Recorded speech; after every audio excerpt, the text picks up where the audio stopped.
It says host disabled participant screen sharing. Can you, I think there's like a button to turn on. Let me find that. Okay.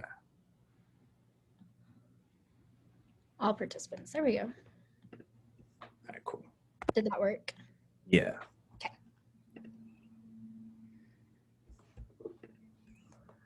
Alrighty.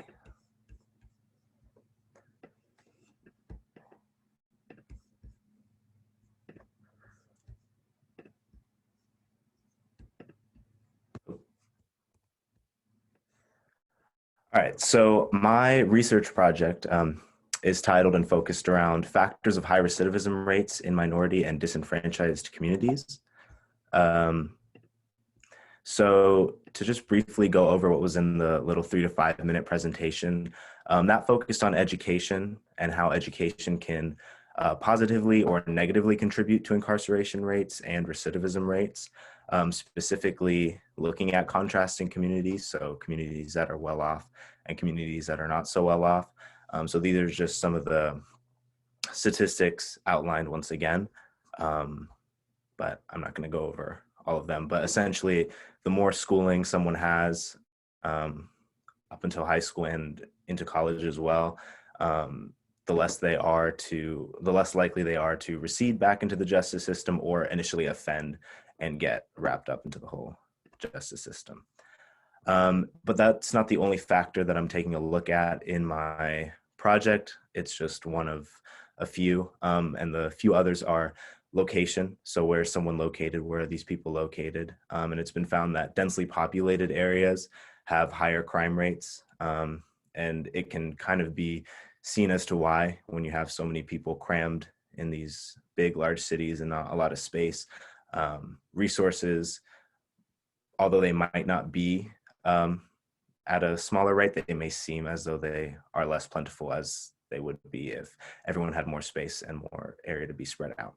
And then socioeconomic factors, right? So it's been found that individuals take to crime often as a last resort for just basic survival, whether that's stealing to obtain food or resources, or affiliating themselves with gangs or other groups to have a sense of community and a sense that someone will provide for them, even if they can't, kind of thing. And then finally, domestic circumstances. So domestic exposure to domestic violence, especially for children, and parental instability can increase or does increase individuals' likelihood to offend.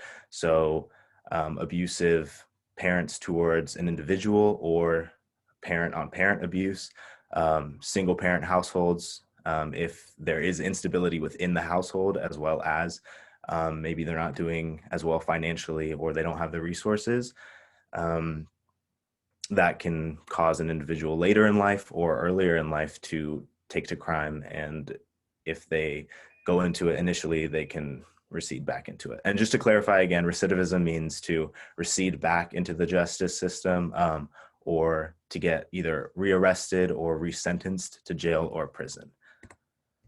So then a couple discussion questions, since that's kind of what I primarily want to focus on. I'll just read them and then we can go through them. So these are for you guys, and for us to talk about just briefly. How could equal educational opportunities affect incarceration and recidivism rates?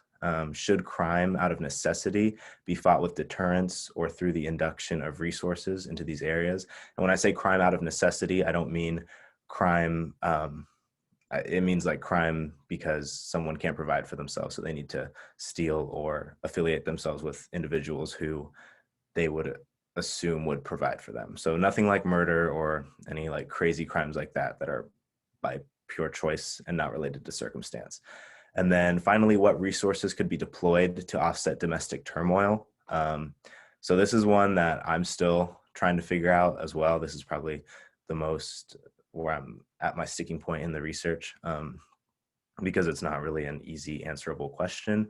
But if you guys have any suggestions or, you know, whatever, we can get to that. So if we want to start with how could equal educational opportunities affect incarceration and recidivism, I think that one's kind of straightforward just based on the linear trend that can be observed. So when I actually watched your online presentation, I don't know if any of you guys have seen Dangerous Minds with Michelle Pfeiffer, but it's about like this teacher, and she goes into this school, and she was actually a Marine, but she helps her students by giving them like a better like educational opportunities, and like actually making them learn.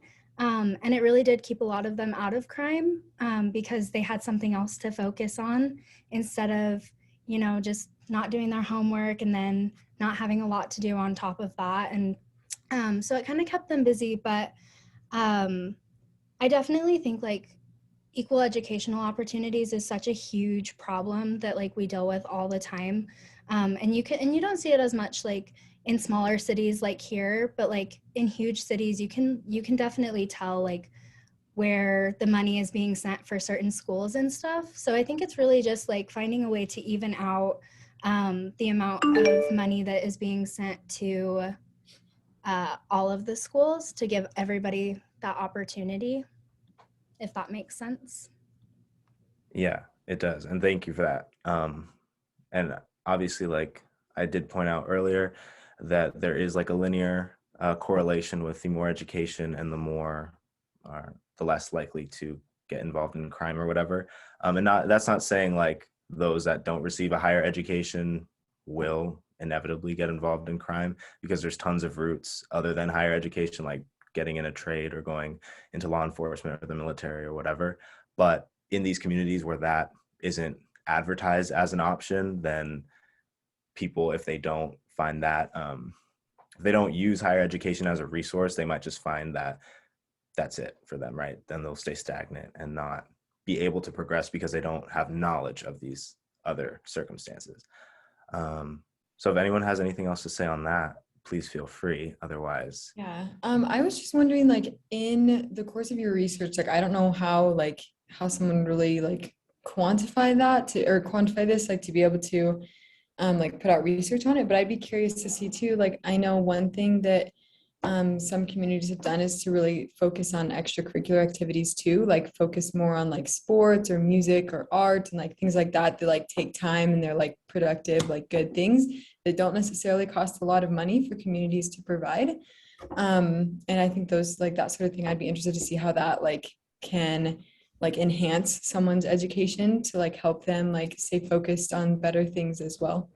yeah. And I think, like you said, enhance the education, because I think it's about making education sustainable, right? Because most kids aren't going to be thrilled to go and learn math and like history for 8 hours a day. But if they have another outlet outside of that, that still correlates with education in some way, that they can pursue that and get an education simultaneously, like in college, then that would be an ideal circumstance. And like or as you were asking, that also does correlate. But if what I've found and what other people have found, if the education isn't at optimal standards in these places, then there's no way, because extracurriculars come after the fact, that those Yeah, you can't really compensate for it if it's not there, right? Yeah. Okay. So, Just to move on really quickly, because I don't want to take up okay. so much time. Sorry. So should crime out of necessity be fought with deterrence or through induction of resources? And deterrence means increased police presence, the threat of, or the knowledge that if you do something, you will have a greater penalty, just to deter people from committing them? Or should we introduce resources into these places to subsequently deter people from doing them, but through different methods? So my answer to the previous question actually can apply to this as well. I personally think that using resources would be better suited than deterrence in this case. And one of the things that I think would be really cool is like increasing the education in the correctional system and like using resources that way. So by teaching people who are already incarcerated, who have already have criminal records, and educating them on different subjects that can maybe not only like give them the resources, but also the opportunity to find something else to do once they get out of the correctional system, then to go back into crime, which can reduce recidivism rates too. So that's just an idea I had that could connect to that.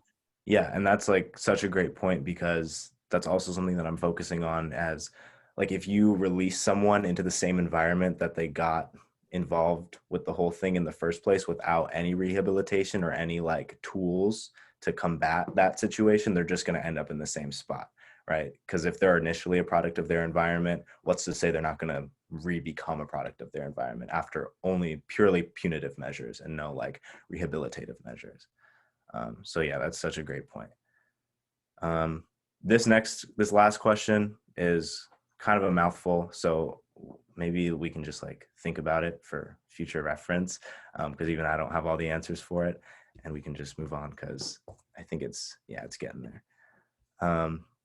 So then finally, these are just questions for you guys. Do you think there are any other potential areas of focus that maybe I missed, even though this was very brief? Do you have any suggestions to improve the research or just avenues I could go down to solidify the research? Or do you have any general or do you have any general questions for me just about the research so far?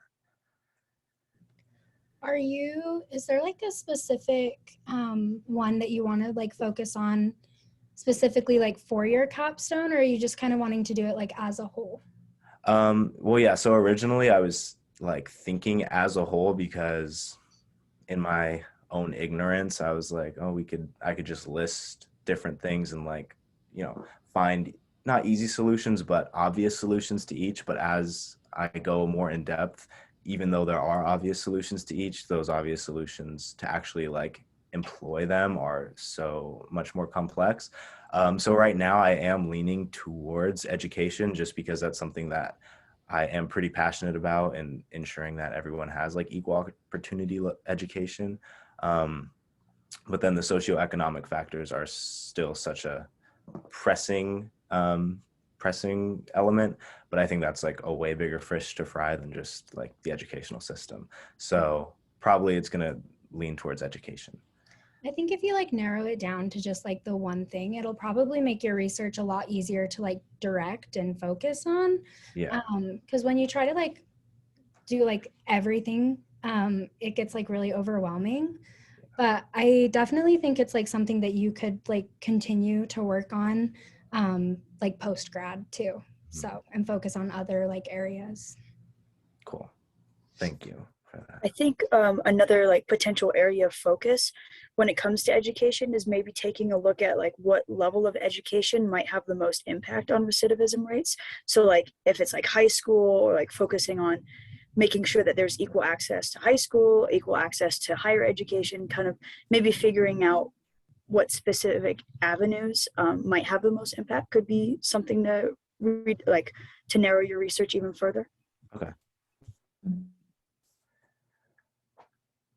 Yeah, I mean, I don't really have anything to add to those two things. I think like it sounds like honestly, like being that you're not like finishing your capstone right now, like I think having a couple of different options of ways to go is good. Because you don't want to like work yourself into like being too specific right now and then kind of find it as a dead end like when you're further. But I think it's really like it's an exciting topic in that like I think you have lots of different ways you could go with it, and all of them seem like worthwhile for exploring them. So cool. Mm-hmm. Well, thank you everyone so much for listening and participating. And I think I'm going to assume that's my time now. So I'll stop sharing and we can get the next person. Right, I can go next if you guys want. Okay. So I just recently got a new computer and can't find the slides that I put together, but they were super basic anyway. So I'll just like talk through like what I know is on them anyway. So I had originally started my idea originally was to do something with like anemia. Because I just transferred here. At my old school, I was a global health major, and so I was really focused on like health of communities everywhere. And I think like anemia is a problem in a lot of communities for different reasons and stuff like that. But as I researched it more, like I just kind of found that it was something that a lot of research had already been done on, and it seemed like we already had solutions to it. And so I wanted to be more on the front edge of something where like it's still like a leading issue, like we're still not totally sure. So I'm not sure if you guys listened to like the video that we like, the introductory video, but I had changed my topic to food security because it's like a growing issue. Like it's not something that's like getting better as time goes on. It's like getting worse as time goes on. And we like don't have anything like really in the works that's like promising to slow it down or to stop it. So I had like my main reasons that I have found for like why that is like one main cause of food insecurity is food loss and food waste. And I thought that was really interesting because I wouldn't have thought that those two were like very different. So food loss is like the decrease in quantity or quality of food resulting from like the food suppliers. So like from the farms or like from the people who are making the food. And then food waste is like the grocery store throwing out the food that's not pretty and like stuff like that.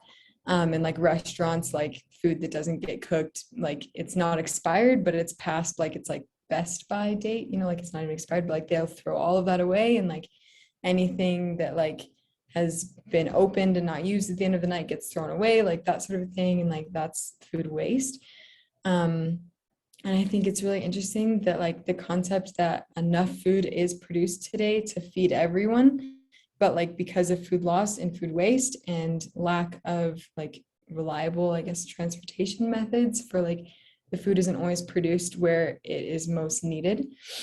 And the poverty that goes with that like the average American obviously spends way more on food than like the average Kenyan or like the average, you know, like anywhere, like in a lot of other places other than like Europe and like Northwestern Asia and America, like they just don't spend nearly as much on food. And so that has a lot to do with like how they're able to like create demand in their own economies for other like countries to bring their food there, if that makes sense.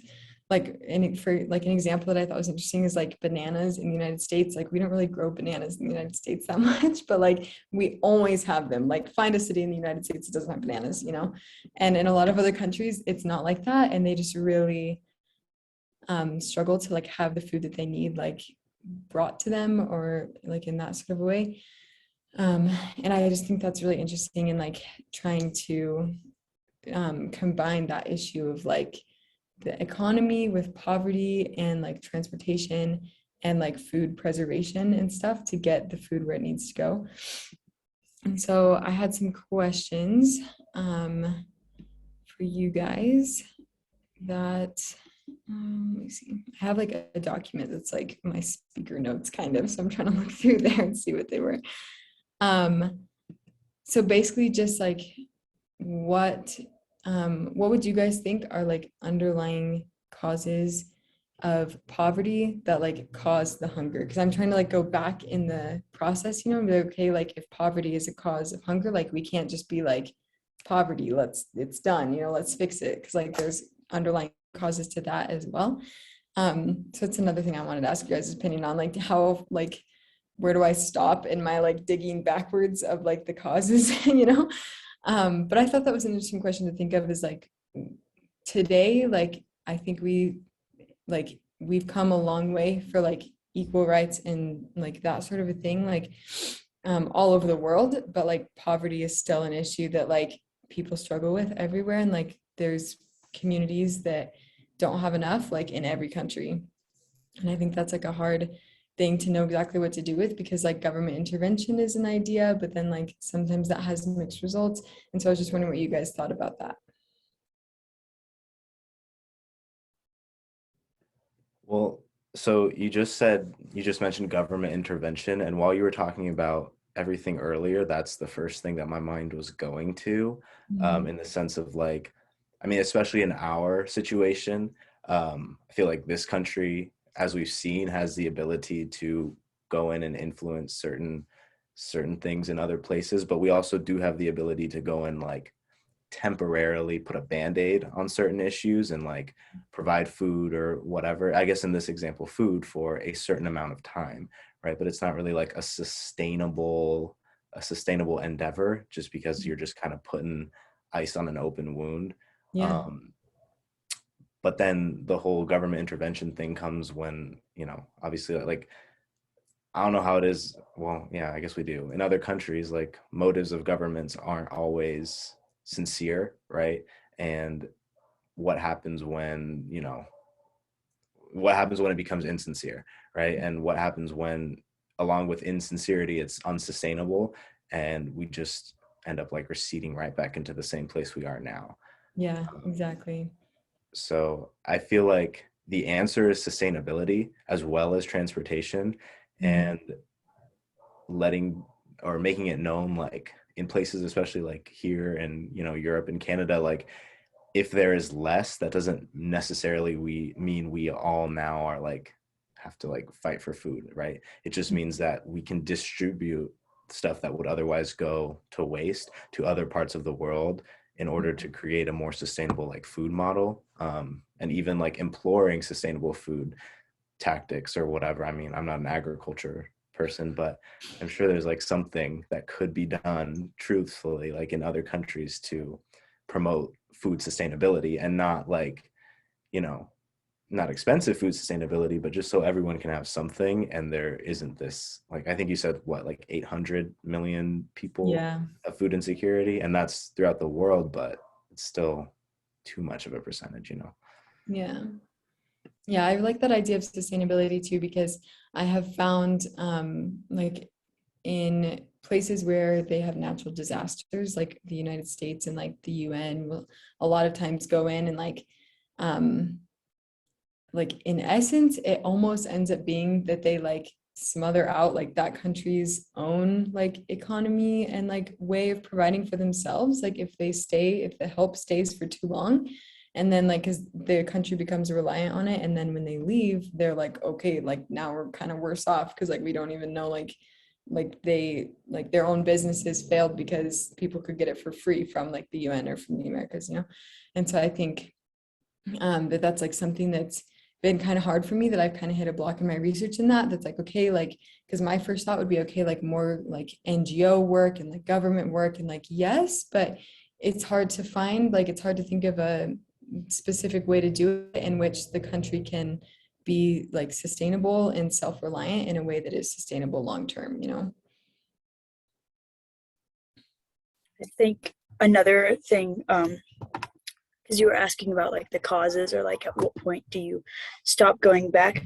One of the things my mind first jumped to was a lot of times people are in poverty because their parents were in poverty or their grandparents are in poverty. So the whole poverty cycle, I think, is a huge impact. So finding ways to break that poverty cycle could end up having positive impacts on other issues like food insecurity and things like that. So maybe providing opportunities or finding a way to encourage opportunities in some of those developing countries where individuals can increase their socioeconomic status or things like that by getting out of the poverty, especially the cycles that's kind of kept them in there. Yeah, I totally agree. The hard part is it always seems like it comes down to having the right resources. And for some reason, we just don't always have those resources. So it's for like big global issues like this, it's obviously about finding a way to make it sustainable, because that's like a huge part. And I know Jason mentioned that a lot. But it's also knowing like where are these resources going to come from, like who's providing them. Because at the end of the day, like, yes, there's so much food waste, but a lot of it is because it's going to go bad overnight. In terms of like leftovers from like restaurants and grocery stores and stuff like that. So really, I think it's like one of those things that you would almost need to start on like a local scale and then slowly work your way outward. Just because like you do have all these expiration dates and all these time limits. And I don't know how to make produce last longer or anything like that. So I don't know, but. Yeah, I thought like it reminds me like this, like the concept of like food waste reminds me of like when I was living in Iowa, The food pantry that I volunteered at there, they got all of their food. It was all like from the local grocery stores, and it was all like the ugly fruit, or like the like it was past its best buy, but it was like still totally good. Like it was like the bakery stuff that's like 1 day old, and it's like it's not going bad, but like so I thought that was a really like great way to reduce food waste and like be able to give back to your community. And that's a very local thing. Like obviously it wouldn't work to like ship 1 day old goods for 4 days away from, like that doesn't work. And I do totally agree, like it has to start on a local level. The hard part too is that like and that's another thing I wanted to ask you guys is like I think it's a little much to like focus on the whole world. And so like just in the United States, like the local idea I think is really good. But like for other countries, it's not always that easy because there's not always like a local grocery store or like somewhere like that like has those things to contribute. But yeah, so I was wondering too what you guys thought about like what's a realistic like area of the world to research, because I've just found like so many resources and like so many things. If I'm like okay, like what causes poverty in the whole world, like that's like it's crazy. You could always focus on like a country that's like less developed than the US is and like go more that route. Because obviously they're going to have like much different, like even just options for what they can do to provide those resources and to make things sustainable. And if you're like super into traveling, that could be like a fun little getaway and some like hands-on research. But it's just like it'll just like depend on like what kind of a community you're wanting to look at, really, because they're all going to be different. That's really true. I like that idea of like if I try to focus on like one like smaller area, then I can like really unpack like what are the issues that are causing it like in that specific area too.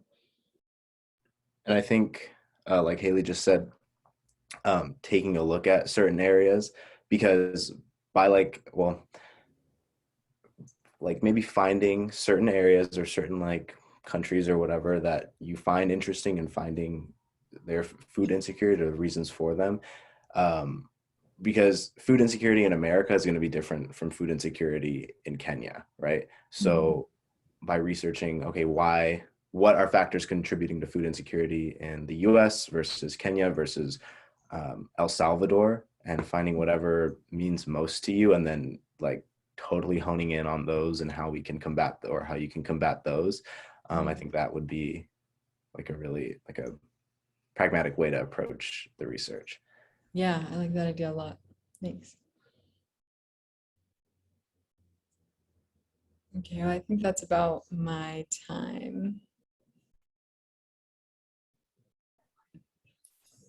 I just saw a message that popped up that said like the Zoom meeting got upgraded, so I don't think we need to leave and come back now.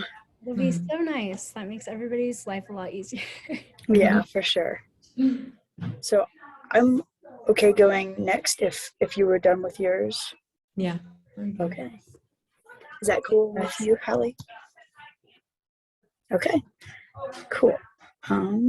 Give me one.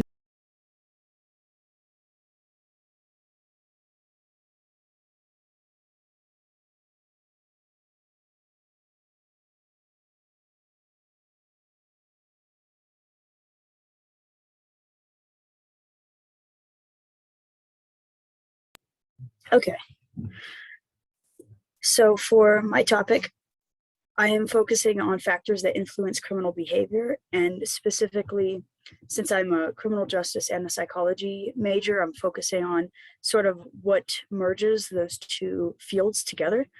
And one of the avenues that I'm looking at is attitudes on crime. And so I will start with just kind of a brief recap of like my online presentation video. So the central topic that I want to focus on are what are adolescents' views on like crime, especially from like a cross-cultural perspective. And the reason I wanted to focus on adolescents and also cross-cultural adolescents, just because that's a population